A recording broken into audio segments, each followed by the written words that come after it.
que está comemorou ontem, na verdade, nos seus 60 anos. Então, na mesa de hoje, agora à tarde, a gente vai iniciar a mesa com a presença do professor Antônio Fernando de Araújo Sá, no Departamento de História. Na sequência, a gente vai ter a presença do Eric Argolo, da Cultura Popular.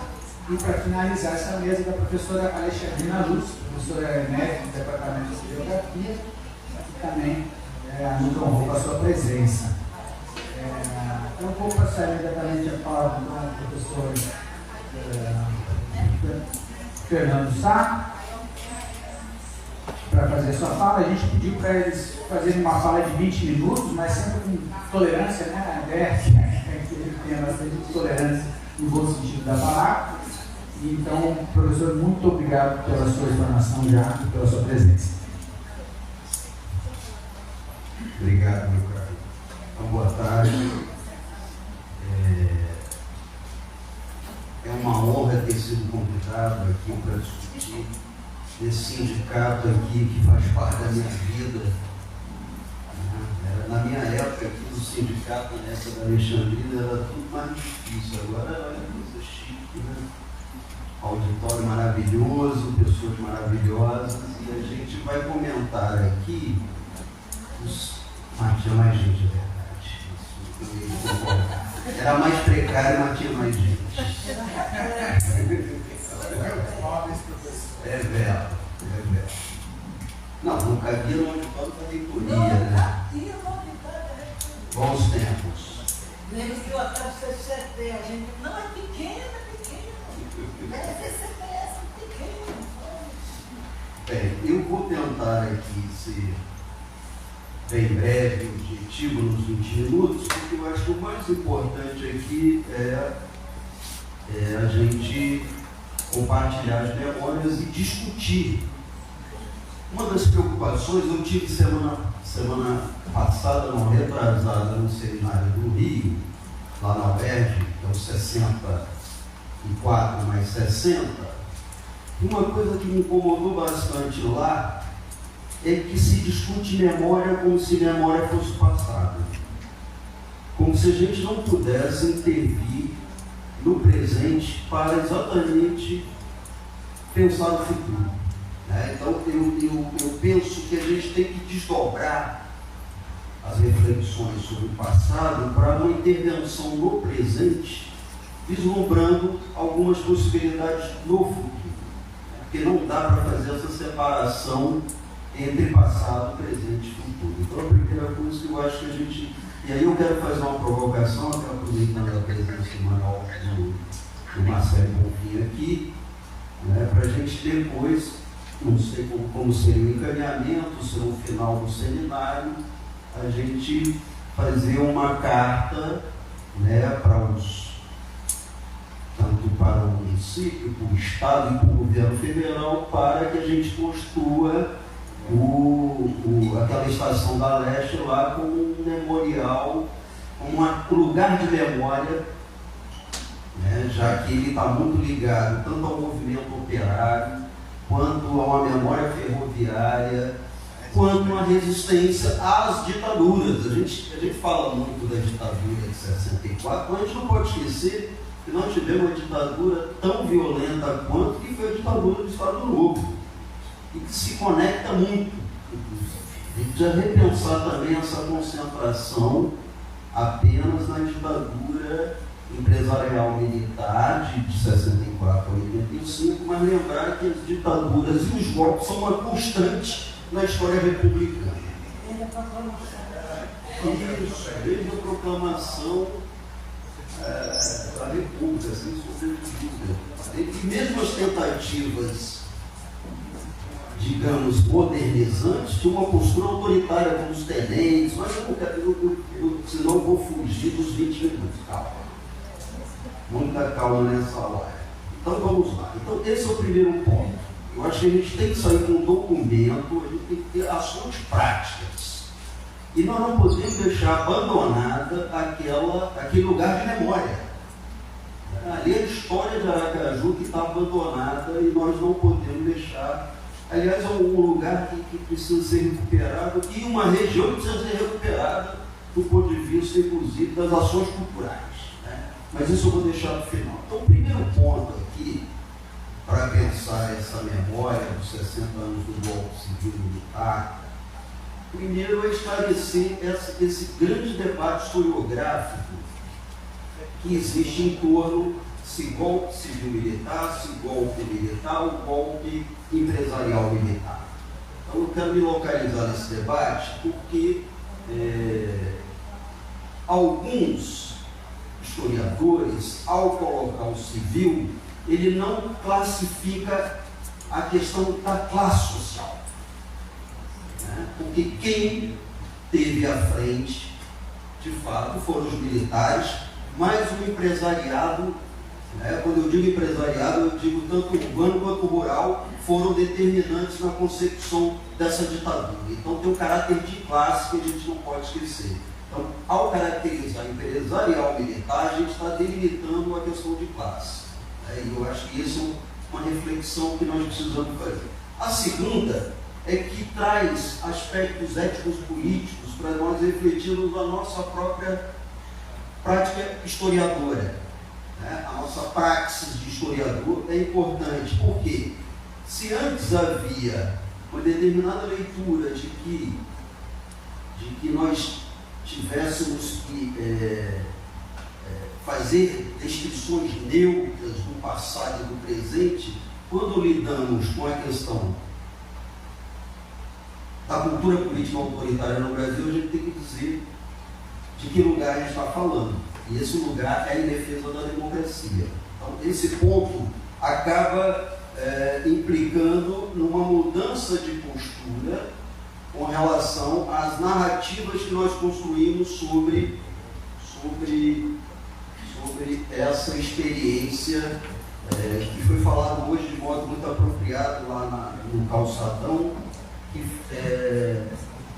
nós temos que lembrar as datas infelizes, porque ela diz muito do que é a nossa sociedade, e não tentar fazer um processo de apagamento. Por que isso é importante? Volto.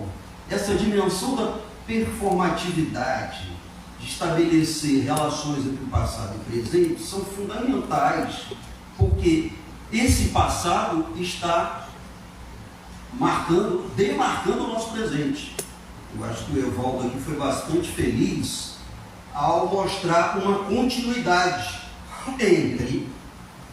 entre o golpe de 64, eu diria, o golpe de 37, o golpe de 45, o golpe de 54, o golpe de 64, o golpe de 77, o golpe de 69, dentro da própria ditadura teve golpe dentro do golpe.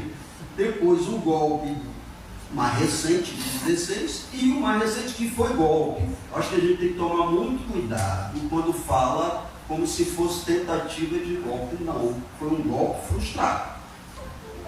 Ele foi verdadeiro, ele foi plausível, ele foi palpável, entretanto foi derrotado. Estaríamos sim. Não sei se com essa tranquilidade toda que nós estamos agora, mas estaríamos sim na resistência como tantos outros que estão aqui presentes tiveram na resistência à ditadura empresarial militar. Então, eu acho que esse é o segundo ponto. Então, o primeiro ponto que eu quero é colocar a memória para a gente lutar aqui agora. E aí eu acho que a tarefa dos sindicatos, a tarefa dos estudantes são personagens fundamentais nessa coisa, e dos partidos políticos também. Já que a gente está num processo eleitoral, eu acho que colocar essa bandeira, viu, Marcelo, como uma bandeira, inclusive, para além dos partidos, das candidaturas existentes, eu acho fundamental, né? Bem, o segundo ponto, na verdade, o terceiro ponto agora, né? Então essa ideia da performatividade entre o passado e o presente, a impossibilidade de descrições neutras. Aqui a gente tem que tomar partido. Não é partido de ser membro de partido, não. Né? É de intervir no presente. O terceiro ponto, eu acho que essas datas redondas, E olha que eu estou cansado dessas datas. Eu estava me lembrando, quando eu estava preparando essa fala aqui, eu fui lá em 2004, lá na Assembleia Legislativa, por 40 anos, depois por 50 anos, e agora os 60. Será que os 70 eu vou estar aqui? Eu não sei se eu vou estar, mas provavelmente porque a gente não consegue virar essa página. Não consegue virar essa página, não é porque a gente vai virar esquecendo como propôs o senhor presidente da República atual. Não é esquecendo, não é jogando para o tapete. É quando a gente colocar políticas de memória que façam com que cicatrize esses traumas do passado. Então eu acho que esse é um ponto importantíssimo, porque na verdade são disputas, são batalhas da memória. Né? Eu tenho estudado as batalhas da memória de Canudos e eu vi que elas se entrelaçam com as batalhas da memória da ditadura. E foi exatamente nas memórias militares sobre Canudos que me chamou a atenção de um depoimento de um coronel, que eu não vou lembrar agora, que ele falou: tal qual como Canudos, a memória sobre a ditadura coloca sobre os pesos dos militares todo o peso que foi convocado, segundo eles, pela sociedade civil. Aí eu comecei a pensar como essas batalhas da memória atravessam a experiência republicana. Quer dizer, na verdade, o mito fundador da República no Brasil é o massacre de Canudos. Não é o golpe de Deodoro. É o massacre de Canudos. De lá para cá, essa é uma questão não resolvida ainda. Estou falando de 130 anos, né? Quase 130 anos, não está resolvida. A questão de Canudos ainda é um trauma. Bem, essas disputas, elas se tornam, elas são sempre conjunturais. Então vamos lá. Eu não vou rememorar de 74, quando ainda estava nos 10 anos da ditadura, era a máquina de propaganda da ditadura. Vocês pegaram os jornais da época, todo mundo exaltando esse país que cresce, né, dentro da política da segurança e desenvolvimento. Em 84 nós tivemos a possibilidade de ruptura com o projeto de abertura política, que foi a campanha da Direta Já, né? Mas que fomos derrotados também, né? Porque tirou da rua e levou para o colégio eleitoral. É bom a gente lembrar, porque muitas vezes a gente fica pensando que todo mundo viveu isso. Eu cheguei à conclusão que a gente está ficando velho, porque a meninada não sabe que a gente estava lá. Eu estava lá na época, eu era do movimento estudantil em 84, e quando eu falo do estado de emergência em Brasil, o pessoal, não, você está mentindo, não teve estado de emergência. O general Newton Cruz subindo num jipe e dando chicotada lá que foi inventada a carreata no Brasil. E o Newton Cruz dando chicotada nos carros, eu não esqueço. Pena que não tem celular naquela época, porque a gente perdeu tantas imagens, né? Mas isso foi registrado pela imprensa à época. Então depois você tem em 2004, aí vejamos, foi uma conjuntura no qual também nós não conseguimos avançar muito. Não conseguimos avançar muito, né? Principalmente sobre a questão dos lugares de memória. Esse é o ponto que eu queria trabalhar hoje. 2014 também foi uma outra conjuntura paradoxalmente desfavorável, né? Por conta das jornadas de 2013, e aí vem a crítica ao governo da então presidenta Dilma, que não soube lidar com os protestos das jornadas de 2013 e foi depois aparelhado pela direita e pela extrema direita. Então, hoje nós vivemos uma conjuntura bastante semelhante da última década, né? Que foi a experiência do governo Jair Bolsonaro. Então, a gente começou a olhar de uma outra maneira. Porque se antes a gente pensava que tinha ganhado, né, até os 50 anos, a gente tinha ganhado a batalha da memória, nós vimos que agora nós não ganhamos coisíssima nenhuma. Porque nós temos uma sociedade no qual ainda uma parcela significativa não conhece a história do golpe, não conhece a história da ditadura e muitas vezes apoia.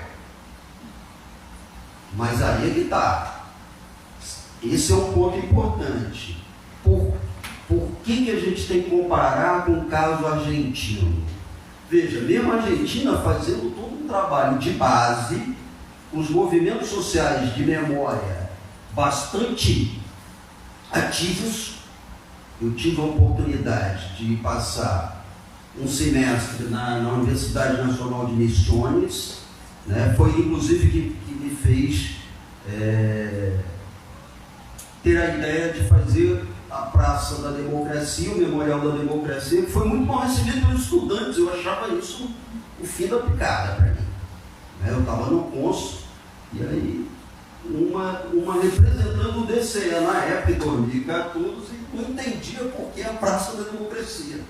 Hoje talvez ela entenda, mas na época não tinha essa compreensão. Todas as universidades na Argentina têm um lugar de memória, né? E isso é importante. E tem um dia da memória, porque é a oportunidade de a gente discutir os nossos traumas, né? Então, eu acho que isso é importante para consolidar, mas a relação entre memória e democracia não é tão direta, né? Senão o Milênio tinha ganhado a eleição. Mas, pelo menos, você politiza a juventude, que não viveu, né? Então, eu acho que esse é um ponto importante. E aí, nesse sentido, nós temos poucos lugares de memória no Brasil, sendo uma representativo deles o Memorial da Resistência em São Paulo. Veja, na Argentina conseguiu-se criar um lugar de memória na ESMA, que era a Escola Superior de Armada, que era a escola do lugar. Nossa, quando a gente visita lá, você sai com o estômago revirado. Aliás, você sai para refletir sobre a condição de vida, porque lá ainda é um lugar onde guarda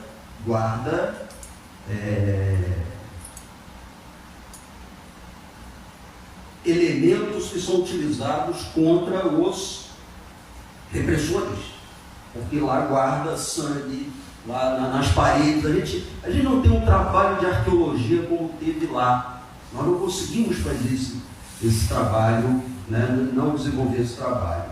Mas então, o que me surpreendeu com a ascensão da extrema-direita foi exatamente a assunção da memória militar de 64 na sociedade brasileira, quando a gente pensou que já tinha ganhado essa parada, e não ganhamos. E aí eu acho que é um ponto fundamental que a gente tem que criticar, que foi o pacto da anistia, mas o pacto só dos militares, porque muitas vezes se esquece, e aí principalmente para a juventude, a gente não pode esquecer que tinham dois projetos em disputa. O projeto da anistia, numa ampla mobilização popular, com o protagonismo das mulheres, inclusive aqui nessa universidade, Elisa, Nubia Marques. É bom a gente lembrar, porque as pessoas às vezes esquecem. Quando a gente fica velho, a única coisa que a gente serve é para lembrar das coisas, né? É o que eu esqueço mais do que lembro. Mas a Nubia Marques, que eu tive a oportunidade de conhecer, a Elisa, Tereza Cristina, Cerqueira, Alexandrina, etc. Então, esse projeto foi derrotado no Congresso Nacional. Às vezes a gente esquece das disputas de projetos. Da mesma forma como 64, nós tínhamos dois projetos em disputa. E às vezes as pessoas personificam equivocadamente João Goulart. Eu tenho que recuperar a memória de João Goulart.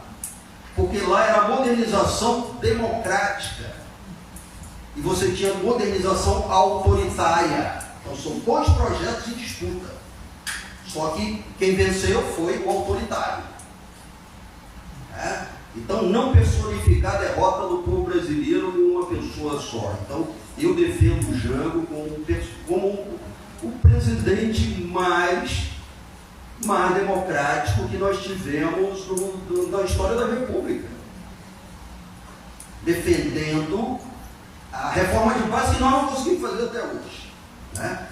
Então essa transição feita por cima, através exatamente da vitória do Arenão, porque Centrão não tem, Centrão não é Centrão, é Arenão mesmo. Então a Arena ganha a lei da anistia, e ela acaba dando regra e compasso para toda a política de memória da chamada Nova República. E aqui é um ponto importante. O Saber não podia esperar nada. Do Collor, muito menos. Mas foi a partir do Fernando Henrique, olha, nessas assembleias da UFES, bati tanto no Fernando Henrique, né? Fizemos greve de fome, fizemos um monte de coisa contra o Paulo Renato, de triste memória, mas nós temos que dar a César o que é de César.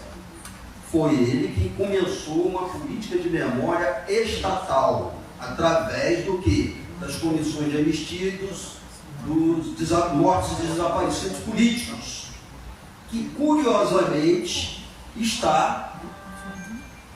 não está na sua plenitude, porque o governo Lula não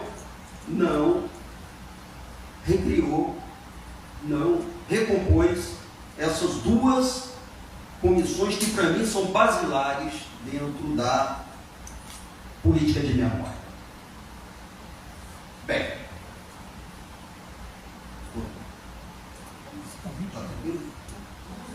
pode? Então, uma pergunta que não quer calar, e aí eu acho que é o grande ponto que eu queria trazer para a discussão aqui, é como foi tão fácil desestruturar essas políticas de memória. Por quê? Porque elas, claro que teve um apoio considerável, né, de políticos envolvidos com a ditadura, que estão no Congresso Nacional até hoje, né, com militares que participaram do golpe ou defendem essa memória golpista. Mas eu acho que o grande problema é que são ações governamentais e não estatais. Essa é a diferença que eu queria trazer com relação à Argentina. Porque mesmo derrotado com o Macri, lembra que o Macri, quando assumiu há uns 6 anos atrás, um pouco antes, ele tentou desestruturar a política de memória. Ele não conseguiu, primeiro, porque existe uma legislação estatal e não governamental. No Brasil, não tem uma legislação vinculada ao Estado, e sim aos governos. Né? Veja, o Bolsonaro extinguiu a comissão de mortos e desaparecidos políticos. Se o governo Lula não fizer nada, não existe. Isso eu acho impensável. Né? Porque deveria ser uma política estatal. Aliás, o Estado brasileiro está sendo criticado por todos os organismos internacionais, como a Corte Interamericana de Direitos Humanos, que saiu com uma nota ontem. Dizendo que o Estado brasileiro não está cumprindo a justiça de transição. E isso é terrível no governo Lula, gente. Eu não tenho a menor esperança do governo Lula, mas pelo menos no varejo ele deu alguma coisa, né? Que é a retomada dessa política de memória. Claro que nós temos que fazer a mobilização. Não adianta, e é com ações. Então, não é mantendo a política de esquecimento que vem da anistia, lá de 79, que é do governo militar do Figueiredo. fevereiro, que a gente vai avançar na questão da construção de uma cultura política democrática no Brasil. Então, eu penso que silenciar o passado é silenciar a violência de hoje, como foi relatado lá pela manhã, os assassinatos, né, da polícia militar no Brasil inteiro. Só que em São Paulo a coisa está muito mais evidente. Está na Bahia, está no Rio de Janeiro, está, né, em todos os lugares. Eu acho que isso é muito importante. Tem uma autora que eu gosto muito, que é Elizabeth Gelin, que é uma grande estudiosa argentina, e coloca um ponto importante também. Às vezes, também, a política de memória na Argentina ficou muito vinculada ao passado, esquecendo essa articulação das reivindicações da juventude hoje, das reivindicações dos povos originários, das reivindicações dos presos. Eu acho que isso é uma questão importante, gente, né? Porque ele traz uma reflexão sobre os direitos humanos hoje. As nossas prisões são um verdadeiro lugar de barbárie. Então nós temos que ver. E aí, sobre os índios, eu queria só fazer sobre os povos originários, quero fazer só um pequeno e breve. A Comissão da Verdade não avançou muito na questão dos índios, dos indígenas, durante a ditadura, mas conseguiu identificar 8.000 mortos. Isso é interessante, né? Na Argentina coloca os 30.000 e aqui parece que só foram aqueles que foram desaparecidos, né, no confronto contra a ditadura, né, com relação a quem pegou em armas, a quem lutou nos partidos, e os índios, e os camponeses. Né? Aliás, para mim, essa é a grande crítica à Comissão Estadual da Verdade. É que sequer entrevistou os índios. E os índios tiveram um protagonismo enorme aqui, e os estudantes dessa universidade na conquista dos chocós. A gente tem que recuperar essas. Então, eu penso que a gente tem que estabelecer uma política de memória estatal, no qual garanta que, saindo do governo, essa política seja mantida. Acho que esse é o ponto-chave. E nesse sentido, penso que é fundamental recuperar, além da comissão de mortes e desaparecidos políticos pelo governo Lula, o projeto de memórias reveladas. Você sabe que o projeto de memórias reveladas está parado? Para nós que somos historiadores, isso é péssimo. Porque nós tivemos um trabalho de 20 anos que está indo para a lata do lixo da história. Então, isso está caindo no colo do governo Lula hoje. Então, quer dizer, se é para trabalhar a política do possível da nova república, pelo menos que a gente avance, né, já que a gente não consegue do ponto de vista da justiça, pelo menos que avance na política da memória e de reparação. Por fim, eu queria fazer que uma das possibilidades, e aí eu acredito muito, nas ações práticas do dia a dia. Quando eu propus a Praça da Democracia, todo mundo achou que eu estava louco. Eu sempre fui meio louco mesmo, não tem problema. Só que, o Roberto estava lá na reunião, só que todo mundo pensava que não ia dar em nada. Não ia dar em nada. Só que o Ângelo, né, acabou comprando a ideia. E quando chega, ele viu, claro, que ele se projetou na Andifes, né? Ninguém aqui é besta, né? Foi uma forma dele, se projetou nacionalmente. Por quê? São poucas as iniciativas memoriais dentro das universidades, gente. Não temos quase. Aqui é uma das exceções. Então, eu acho que a gente consegue avançar mesmo no nosso micro. A gente tem que voltar à luta local. Às vezes a gente quer muito, né? Quer transformar o mundo e esquece que a gente pode transformar o nosso cotidiano e ajudar muito para mudar o mundo. Então, nesse sentido, aproveitando a presença do Marcelo Bonfim aqui, que é o mentor dessa ideia, né, eu penso que nós podemos construir um lugar de memória em Sergipe, que é lá a Estação da Leste, que serviria para mim, já é um lugar tombado pelo patrimônio histórico nacional. Então você já tem a possibilidade de financiamento, inclusive o governo o governo federal, a gente pode solicitar para o governo federal, né, a implementação dessa ação. E o mais importante é uma construção de uma narrativa, de um centro de memória social que garanta duas coisas.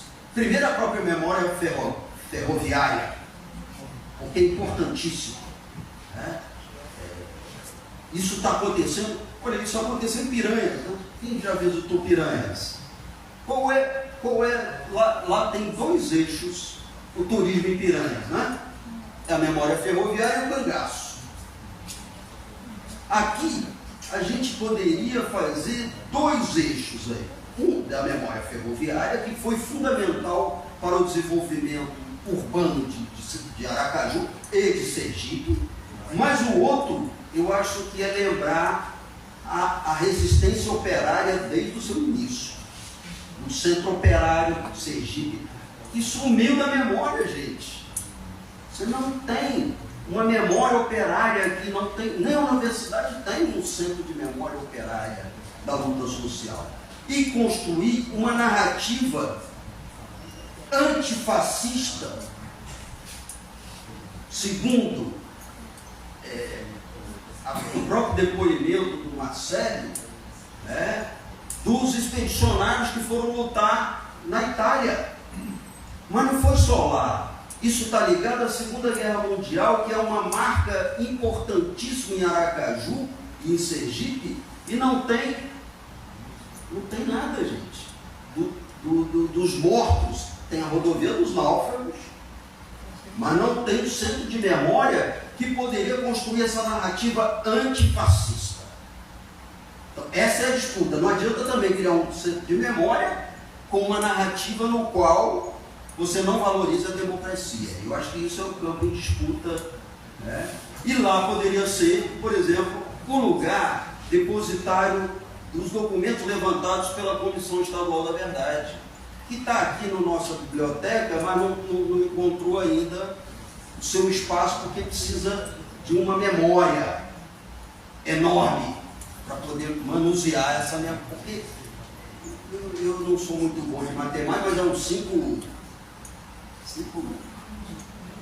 multiplica aí por a memória aí, tera é pouco, né?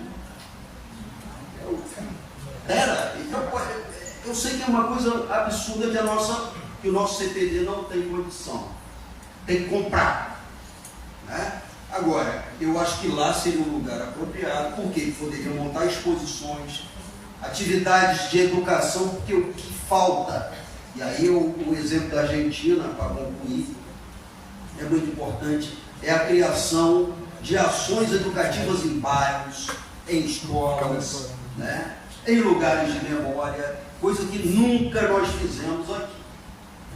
Nós não fizemos isso, nem no governo Fernando Henrique, nem no governo Lula, nem até hoje. Eu acho que isso seria importante. Isso pode ser feito do ponto de vista municipal. Não vamos ficar esperando só lá do governo federal. Então, para concluir, já que eu falei demais, Hugo Achuga, que é um grande intelectual uruguaio, né, que tem que ser exilado, porque é interessante, aí já a memória democrática no Uruguai era muito forte, e o golpe de 73 destruiu essa memória. Nunca teve ditadura no Uruguai no século XX, veio a partir de 73, né? E ele dizia, os usos do futuro são também fundamentalmente os usos do passado. Então, nesse sentido, nós temos que lidar com esses traumas coletivos e individuais no processo de consolidação da democracia, mas principalmente dando suporte a esses sujeitos sociais, históricos e políticos, né, para construir um futuro democrático. Isso não é nenhuma garantia. Acho que a experiência do governo Milei, a experiência do governo Macri mostrou que não é garantia, mas é melhor do que nada. Né? Obrigado.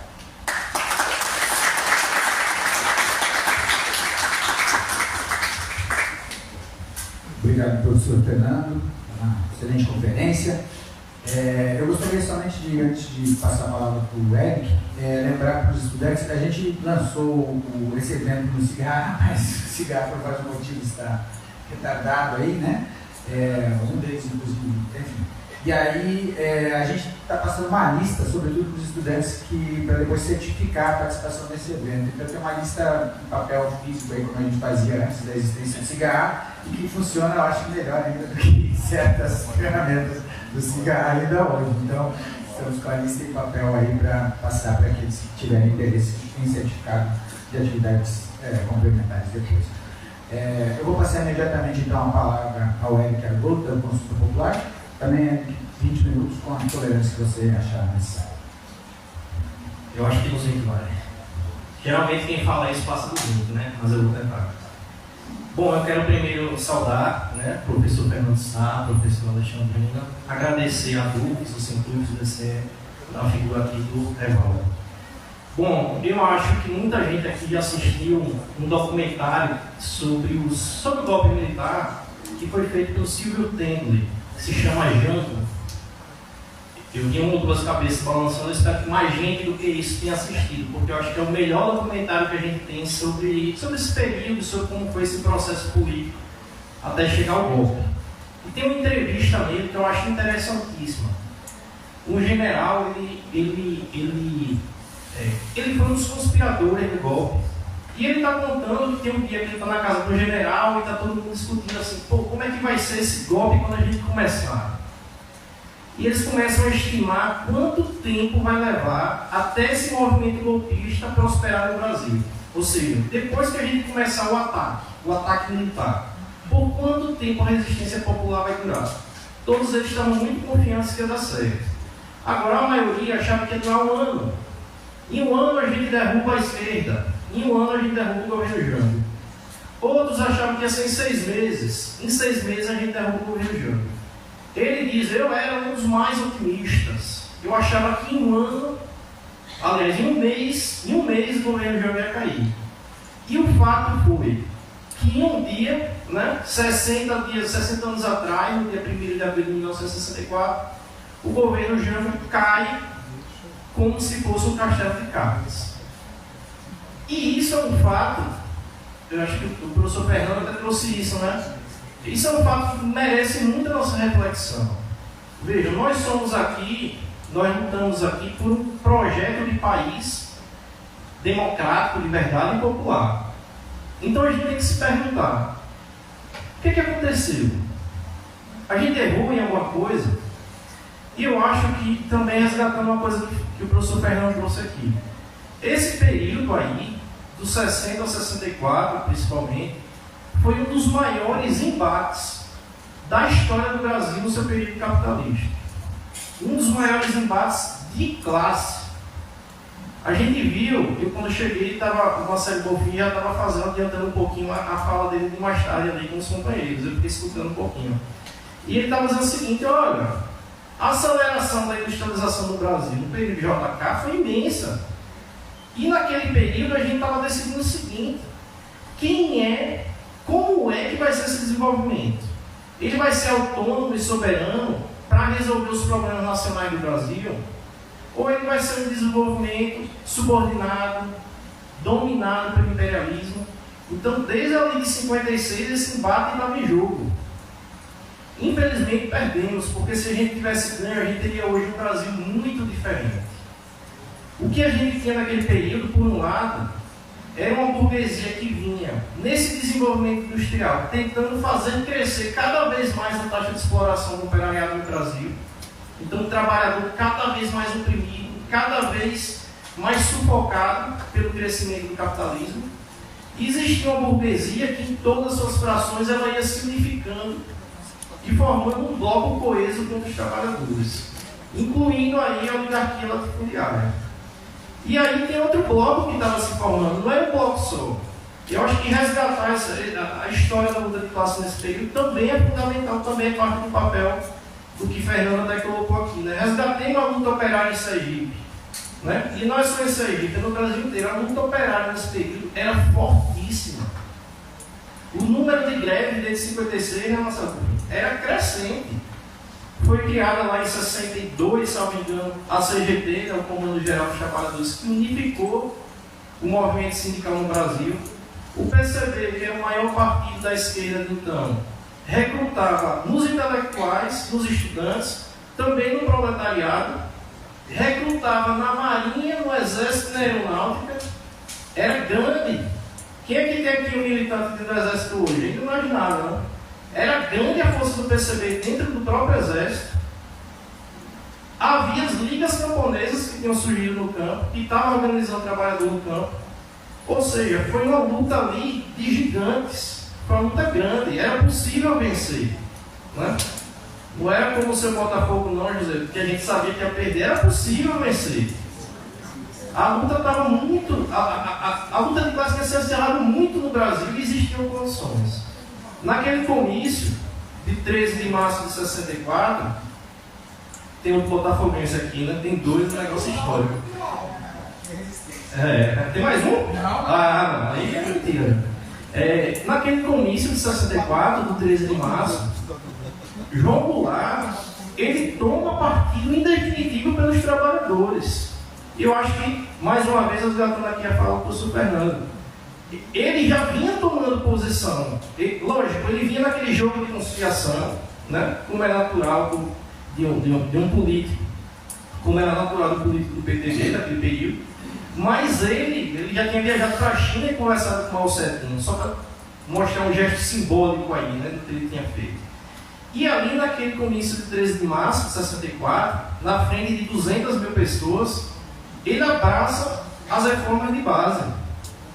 Reforma agrária, reforma urbana, reforma da educação, controle do capital estrangeiro, para o capital estrangeiro não entrar aqui no Brasil, sugar nossas riquezas, mandar tudo para fora, sem deixar contrapartida aqui. E veja, João Goulart não era nenhum comunista, não. Estava longe de ser um radical. Na verdade, ele era fazendeiro, filho de fazendeiro. Não? Ele tinha mais de 450 mil hectares de terra. Um hectare é um campo de futebol, pega aí 450 mil campos de futebol, fazenda ele tinha. Mas ele entendia que para o Brasil conseguir se desenvolver, para conseguir impulsionar seu desenvolvimento econômico e social, ele tinha que fugir das amarras que o imperialismo estava impondo ao Brasil. Ele precisava dessas chamadas reformas de base. Só para dar um exemplo, que é um exemplo clássico, com a reforma agrária você cria um mercado interno imenso que permite que de fato você consiga ter um desenvolvimento industrial robusto. Que você não fique precisando vender os nossos recursos naturais sem aqui produzir nada, né? Como o Marcelo Bonfim estava falando mais cedo. Era preciso isso, ele sabia disso. Agora, inclusive, um fato que até é bastante simbólico, né? Ele foi tomando atos muito simbólicos nesse período. Depois do comício do 13 de março, ele desapropria 2 das próprias fazendas dele. E diz: isso aqui vai para a reforma agrária. Ali eu tenho certeza que a burguesia até mesmo. O cara já cortou da carne, imagina a nossa. Agora, outra questão também é um fato. Ele nunca rompeu totalmente seus vínculos de classe com a burguesia. Isso ficou demonstrado quando ele deixou de resistir durante o golpe militar. E alguém pode colocar uma questão muito justa, né? Mas espera aí, era possível resistir contra esse golpe militar? Digo, resistir de forma armada, era possível. E aí, só para a gente lembrar alguns fatores, né? Vejam, todo o estado do Rio Grande do Sul se mobilizou em defesa de João Goulart. Todo o estado do Rio Grande do Sul. Com mandato por Brizola. O terceiro exército estava lá, sentou o comandante e todos os generais, junto com Brizola e Goulart, e disseram: a gente vai resistir. A gente só precisa que você diga sim. O comandante do terceiro exército disse: se quiser me nomear ministro da guerra, da defesa, né? Seria da guerra nesse momento, e a gente vai fazer essa luta. Eles se propuseram a recrutar mais de 100 mil pessoas no Rio Grande do Sul. Eles estavam prontos para o embate, porque eles já tinham passado pela campanha da legalidade em 1961. Porque João Goulart, para assumir, ele precisou lutar. E o grande expoente da luta naquele período foi o Rio Grande do Sul, inclusive na figura do Brizola.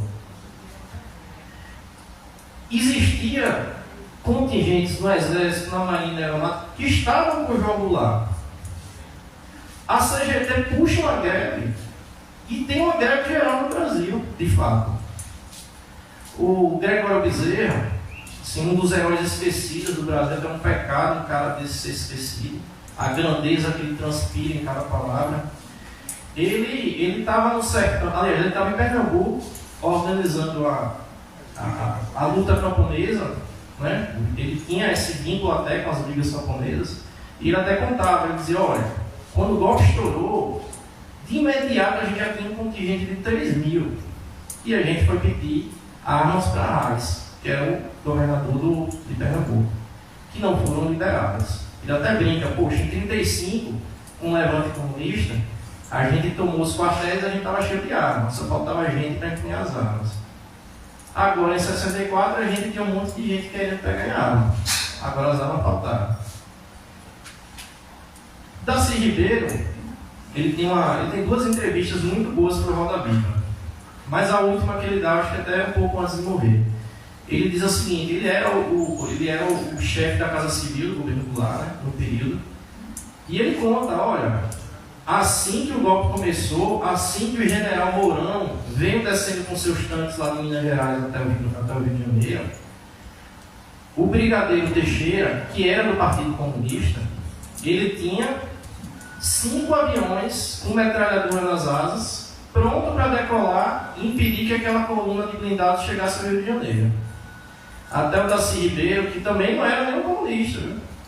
Embora a gente saiba o compromisso dele com um projeto democrático e popular para o nosso país. E ele diz: ó, ali a gente não precisava nem derramar sangue. Se os aviões lambessem, ele usa até essa expressão, lambessem a coluna dos tanques, os recrutas do Mourão tinham 3 meses de treinados no exército. Nenhuma preparação ideológica, nenhuma inclinação ideológica. Eles iam sair correndo.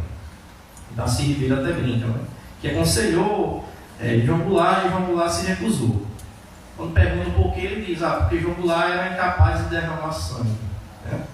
Eu acho que, se a gente for analisar do ponto de vista da ciência política, né, ele não tinha rompido seus laços com a burguesia, era incapaz de agir, né, contra os seus. E aí o golpe, ele termina prosperando dessa forma que ele prosperou, né, com o castelo de cartas.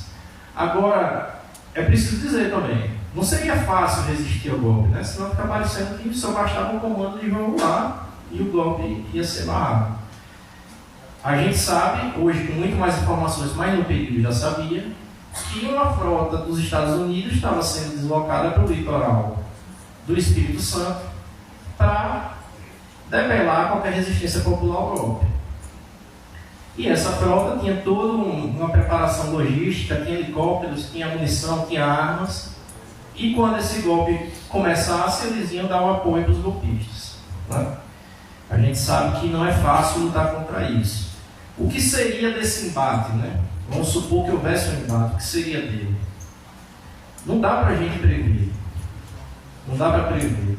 Porque não é a quantidade de armamento que decide as guerras, os conflitos armados.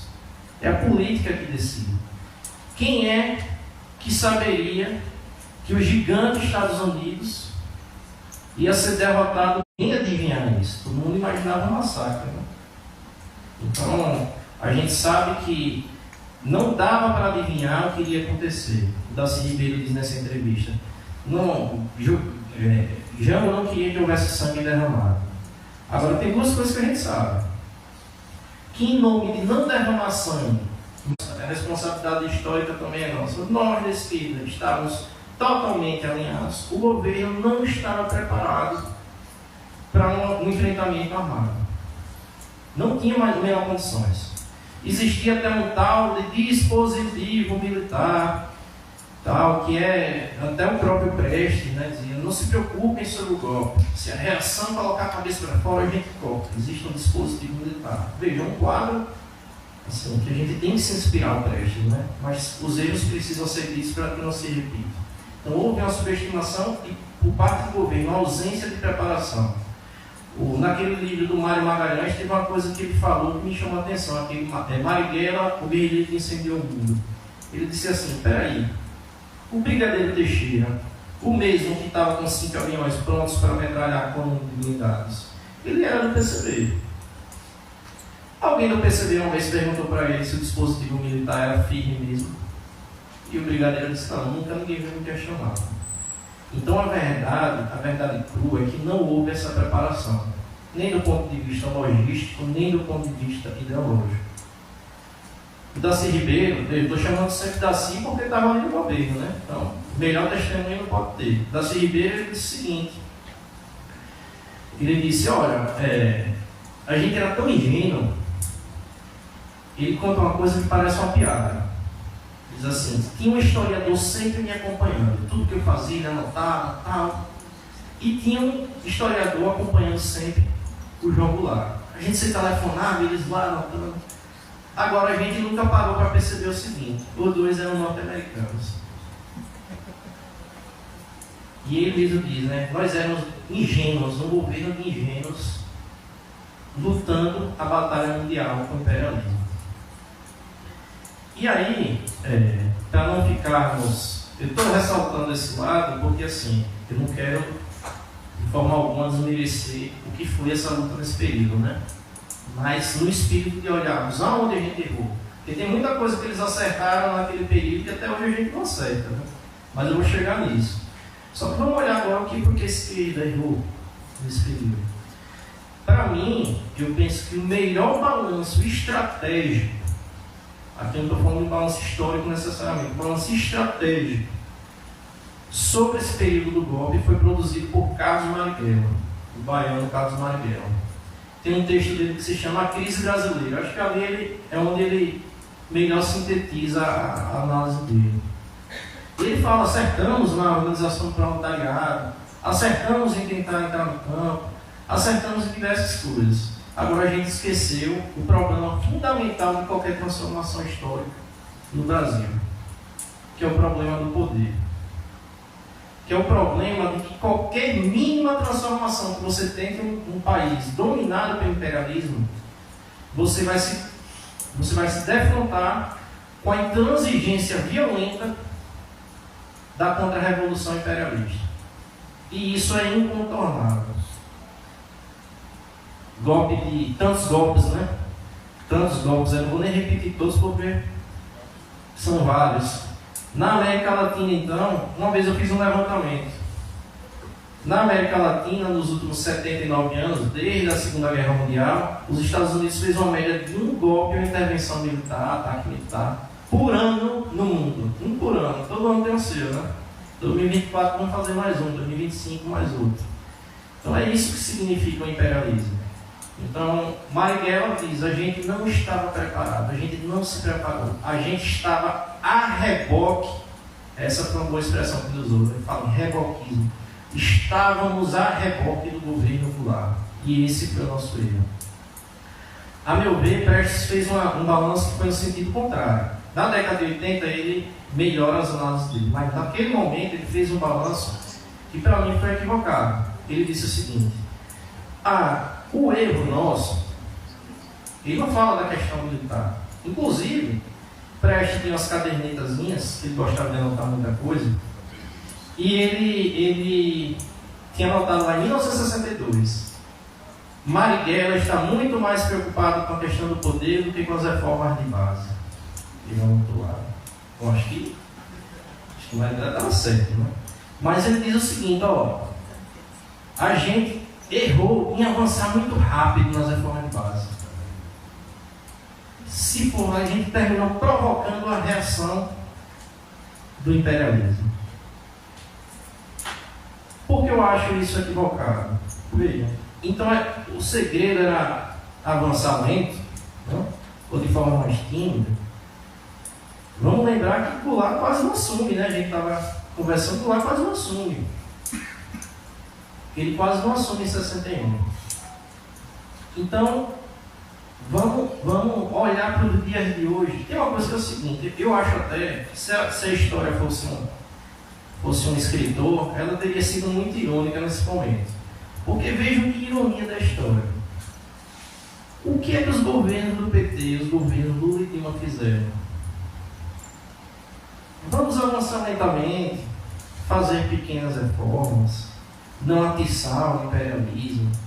Quando eles ficarem muito atiçados, a gente recua, depois tenta avançar de novo. Veja que parece até uma reminiscência assim, histórica do que Prestes estava preconizando. Era esse o caminho. A gente foi muito apressado. Da mesma forma que lá atrás a gente foi golpeado aqui na frente, em 2016. E da mesma forma que lá atrás, logo se descobriu, e ainda vai se descobrir muito mais, que os Estados Unidos, o imperialismo estadunidense estava por trás. Já se descobriu dos treinamentos a Sérgio Moro, da condução da Lava Jato, das reuniões com parlamentares que conduziam o processo de impeachment. Então eram eles que estavam lá atrás. Então uma tese importante, que eu acho que é fundamental da gente entender sobre o golpe militar, é que não foram só os militares, né? Os militares eram a ponta de lança, mas por trás era a burguesia e o imperialismo. Isso é necessário a gente ter fixado para a gente não se iludir. Para a gente não se iludir. A nossa luta é muito mais complexa do que parece. Sobre o governo Lula. Aí vejam, diante disso, vem o governo Lula e fala assim para a gente: não se manifestem sobre o 60 anos de 1964. O governo Lula, assim, abre parênteses, né? Parênteses importante. Vem sendo imprescindível para barrar o avanço do fascismo no Brasil. Se o governo Lula, não precisava nem ter um golpe, não. Se o governo Lula tivesse perdido as eleições, rapaz, tinha muita gente aqui que ia ter que ir para a clandestinidade.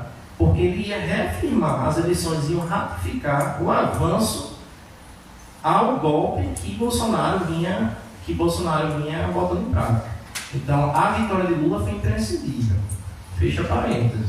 Agora, na medida que a gente deixa de se manifestar em relação ao golpe, de lembrar de fazer espaços como esse em relação ao golpe, a gente tanto deixa de aprender as lições do passado, como a gente imagina que o problema dos militares a serviço do imperialismo já foi resolvido, quando na verdade está muito longe de resolver esse problema. Mas aí aqui eu quero fazer uma provocação. A gente está sendo aqui um grupo de desobedientes, né? Se Lula entrasse aqui e dizer: opa, estão falando do golpe 64, o negócio é esse, camarada. Então a gente está passando um pouquinho aqui por cima do camarada Lula. Agora, minha provocação: assim como lá atrás o PCB, a esquerda, eu falo PCB porque era mais forte, mas a esquerda brasileira como um todo estava a reboque de João Goulart e da burguesia, hoje nós todos estamos a reboque do governo Lula, que por sua vez está a reboque da burguesia.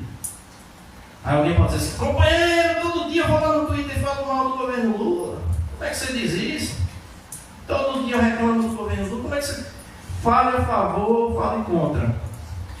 A gente ainda está parte do pressuposto que é o governo Lula que pode resolver.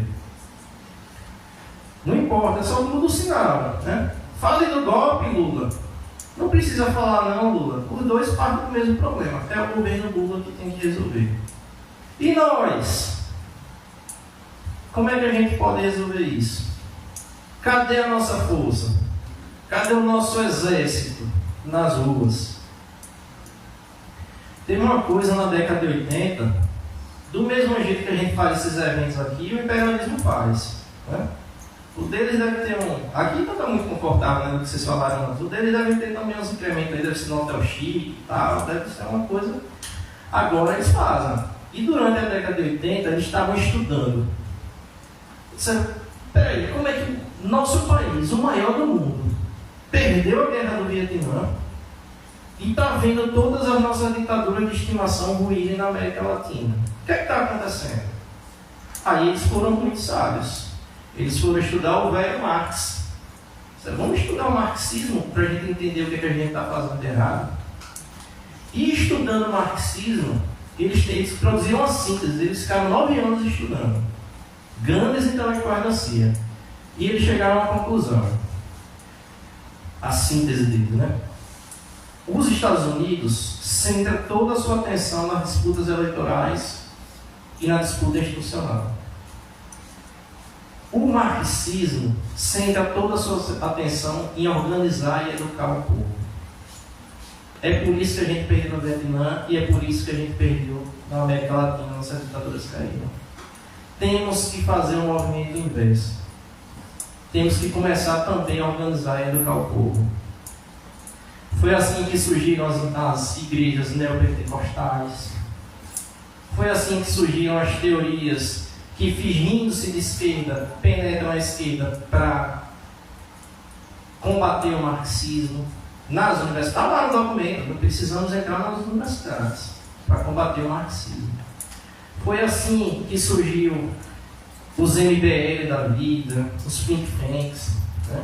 Foi assim que surgiu esse conjunto de instituições que disseram, vamos, olha o que eu sabia, pegar uma expressão da Revolução Vietnamita, vamos conquistar os corações e mentes do povo. Isso foi a CIA falando. Roubaram da gente. Agora a esquerda terminou fazendo um caminho inverso. Vocês vejam como são as coisas. A União Soviética cai em 91. Há todo um trauma histórico. Há toda uma desilusão com o que foi a construção de uma experiência de tentativa de transição socialismo até ali. E a gente se gira todinho para disputar a eleição. Só a eleição, porque a eleição a gente é a favor, né? A gente é a favor, mas a questão é, o centro da nossa estratégia virou a luta eleitoral. Então, já para 5 minutos, já para concluir, eu não sei, eu não terminei ouvindo o quadro de hoje, mas bom, vou organizar minha fala lá, que eu vou estar com professores super qualificados e não posso falar de improviso. Então, terminei no indo para o ato. Agora, eu disse o seguinte, liguei aqui para o camarada Dudu, como é que está o ato aí? Tá bom. Eu disse, tem mais de 200 pessoas, ele começou a rir, eu disse, pô. Aí eu disse assim, 50, ele, rapaz, pode ser. Teve uma hora que dava, né? Quando a Alexandre falou aqui, ele já foi mais cheio, né? Eu disse, bom, então vejam, essa é a nossa situação atual, né? E vou mais longe. Quem é daqui que estava lá no ato? Levanta a mão aí. Olha, mas a metade do ato está aqui. Aí vamos lá. Alguém de vocês produziu, ouviu alguém fazendo isso? Produziu, distribuiu um panfleto nesse ato? Olha, tem mais de 10 anos que eu participo ativamente na construção de manifestações aqui em Sergipe. Só teve um ato que a gente foi, que a gente organizou um panfleto antes de ir. Um panfleto, viu? Se você falasse isso, acho que a Alexandrina, que lutou lá contra a ditadura, quando vê isso, acho que ela morre de desgosto quando chega em casa. A gente que é jovem já fica assim, mas veja, isso é muito simbólico, isso diz muito. A gente não acha que a gente precisa se comunicar com o povo. Agora, quando chega nas eleições, está cheio de panfleto dos candidatos ali na frente. Né? Mas para a gente ir para o ato, aí você não explica para o povo por que Bolsonaro e os militares são ruins para você. Você não fala, você não dialoga com o povo sobre isso. Você não fala porque o golpe de 64 tem que ser descomemorado, porque tem que ter manifestação contra o golpe. Você não fala porque um golpe seria ruim para a população. Você vai num bairro aqui, você vê o pessoal com a bandeira do Brasil e o carinha de Bolsonaro do lado, no seio do povo, o fascismo entrando no seio do povo. E a gente não se comunica. Eles se comunicam, né? Então, a igreja pentecostal está lá, então na ocupação do mundo, pronto, é logo a igreja, ela disse que é que nem cogumelo, já chegou uma. E estão lá fazendo a defesa do bolsonarismo. Não são todas evangélicas, cara, né? Pentecostais em especial, né? Que fazem essa defesa do bolsonarismo. Então a gente deixou de disputar os corações e mentes do povo. A gente precisa, e aí é o seguinte, já para concluir, já terminando o tempo, seguinte, as eleições de Lula, elas foram importantíssimas também em um sentido. A gente ganhou tempo. A gente ganhou tempo para conseguir corrigir essas nossas debilidades. Para conseguir refletir sobre o que foi o golpe 64, sobre o que foi esse 8 de janeiro, o que é que está errado. E a gente começar a corrigir. Aqui no movimento estudantil, no movimento sindical, quantos estão refletindo e debatendo estratégia? Estratégia, eu estou falando. Né? Quantos estão pensando dentro disso em como ampliar esse debate com mais gente, fazer formações? Quantos estão pensando em organizar células como o PT na década de 80 organizava, né, Alexandre? Aí nos bairros e tal. Núcleos. Os núcleos, na consulta a gente chama de núcleo também. Os núcleos, quantos estão pensando em organizar núcleos por aí?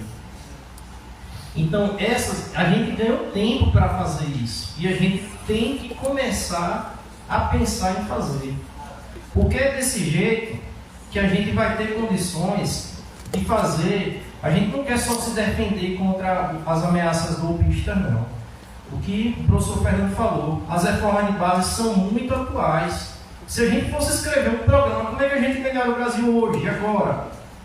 Pega o discurso de Jango na Central do Brasil e está pronto o programa. São aquelas mesmas reformas que 60 anos depois ainda estão atuais. Se a gente quiser fazer isso, a gente precisa criar o nosso próprio, entre aspas aqui, mais uma aspa nada inocente, nosso próprio exército popular. A nossa própria força. É assim que a gente começa a sair dessa encruzilhada histórica que a gente se meteu. E eu tenho certeza que, colhendo a experiência do que foi 60 anos de golpe, essas gerações mais novas vão conseguir encontrar o caminho da vitória. Então é isso, muito obrigado.